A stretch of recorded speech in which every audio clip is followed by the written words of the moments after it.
I've been a member since March 2026. My name is Nate Scott. I'm the author of the book, Life is Rich, How to Create Lasting Wealth, which is a principle-centered, biblically based leadership program focused on personal growth and entrepreneurship.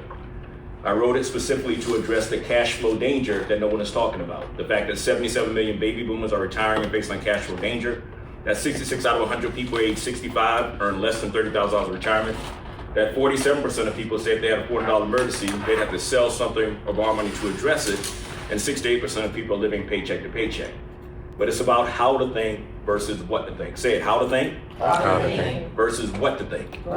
The tie-in to this organizations are so many levels. So let me begin with the opening of, at 19, when I walked the perimeter during Operation Desert Storm, I said, Lord, if you allow me to make it back, I'll never waste a day of my life.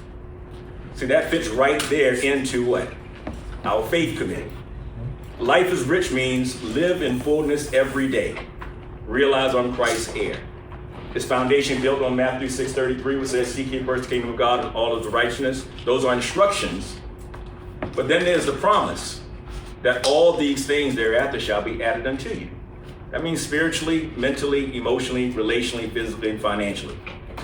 Now we come into the women's area. I committed to sowing into the lives of women when I had my daughter in 2004. Why is that? Because of my experience in combat at 19 when I said, Lord, if you allow me to make it back, I'll never waste my life. See, I understood that women oftentimes outlive men. I also understand that women oftentimes would go through divorce later in life and then have to start over. I also know that women would take care of their adult children and then take care of their elderly parents. And so it's about how can I make the greatest impact? I know women, when trust is established, will spread the message to others. And that's the way to address the generational wealth gap. Now, how does that tie in?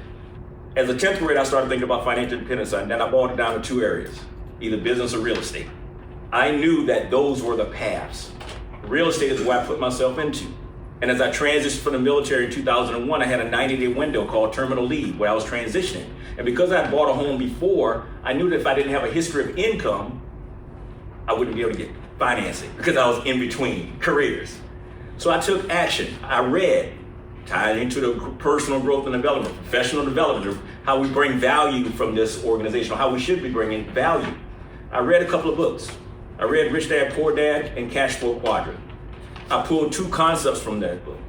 And in a 90-day window, applied those concepts and acquired over $1 million in assets in 90 days. So when I think about community and wealth development, I'm thinking about those particular things that I've walked through that I didn't have insight coming through traditional means. And that's where I saw the immediate connection. Now we talk about this last one, which is really personal, is about this whole idea that I saw in the book that went the flow of money difference between the poor, the middle class, and the wealthy. The poor go income expenses out the window. The wealthy go income, liability, expense, then out the window. So we're talking about buying homes, we're talking about mortgages, that liability has an expense. And so people oftentimes will get in that situation, but then they still didn't change their mental state and they didn't get financial leadership. And so then we end up getting in jammed up situations. How do I know that? I came here financially independent at 32. Found myself in a situation, although I was financially free, that I couldn't spend my net worth. And I went from 5 million to zero. From a 6,000 square foot home to a 10 by 12 room with no running water. I know what it looks like to be in that situation of house rich, but poor. And that's what caused me to engage with this household economic system that is mine, to show people how to think versus what to think. And to then say, here's how we can begin. Every household is a system. We just not treating it as such. We have inputs, we have outputs. The income comes in, then we have taxes, fixed expenses, and then consumption. So we just have a pause button. But if you're never aware that the two biggest expenses that we pay are ignorance and taxes, then we never take any changes. But we do all these other things. I'm about the fundamentals, and I think this type of organization is where it's appropriately engaged. And I just did this with Savannah Real Estate Investment Association just on Monday. So I know that the message is right and the timing is right. So now it's about an organization that already has a trust, that already has a credibility, that's trying to make those impact without putting metrics to it. And that's what I want to do. It's offer a way in partnership with my company, Life is Rich Global, to bring something that can actually elevate each household and we can document the entire scope so that then we can bring about economic empowerment. And the entry point is just redirecting money that's already being spent. Buying at the best rate, but how do we determine that? Let's go through an evaluation. Input, output. That's what I did 10 years ago.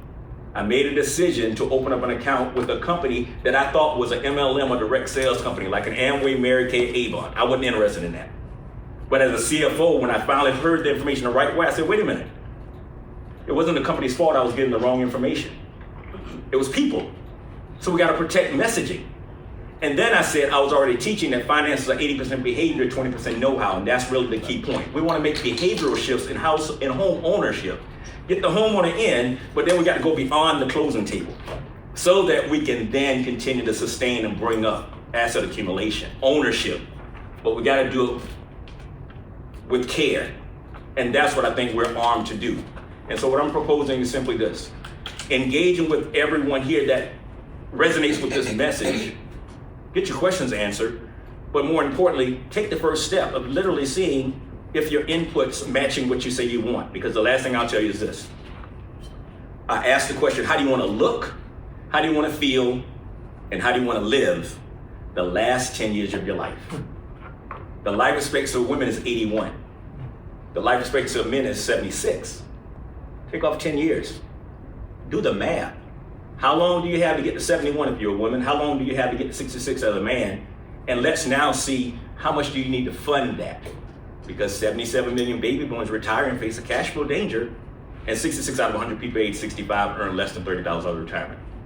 If we are aware, then we can make adjustments, and I'm here to serve you in that capacity, and then in turn allow us to impact communities. And so I'll be honored to answer any questions for you, but more importantly, I'll say if there's anything unclear, just have a conversation with me, get your questions answered. But more importantly, just know that your future is going to be bright based upon the things you do today. The seeds you plant today are for the harvest you want in your future. Pause button, just pause and think about what should you do. And I would ask in this month with National Cancer Survivor Month and Men's Health Month to go along with National Homeownership Month, stop cleaning dirt with poison. Look at your cabinets, evaluate what's in your cabinets, consider swapping out the harmful things that you can see and read the label that's harmful, and see if there's a better alternative, and I can offer you a recommendation for that. And I want to celebrate Jackie Boyd for doing her podcast during Men's Health Month. Ironically, your guest, who I'm so glad he shared his story, I called him and said he didn't get a message that I sent to him in May 2024. We didn't discover that until I called him to thank him for what he did. And then lo and behold, I asked him, so when did you get diagnosed? He said July. I messaged him in May and July to invite him to the Man Cave, where we do a prostate awareness every 2 weeks. And we've been meeting with men since January 2020, every Saturday at 12 noon. We got over 1,300 men coming together talking about health and wellness. And he never got my message, and I didn't know that until I said, well, I texted to you, and I sent him screenshots of the text message that I sent him before he got his diagnosis. That's God right there. And I also got to call him and say, you know what? All this time I thought you just didn't respond. You know? So my prayer for each and every one of you, that you are well. And what I said is that I hope that you're intentional about the promises that God has for you. And let's walk this thing out. And so I'm open to any questions, but I thank you for the opportunity to speak and to share. And Nate Scott.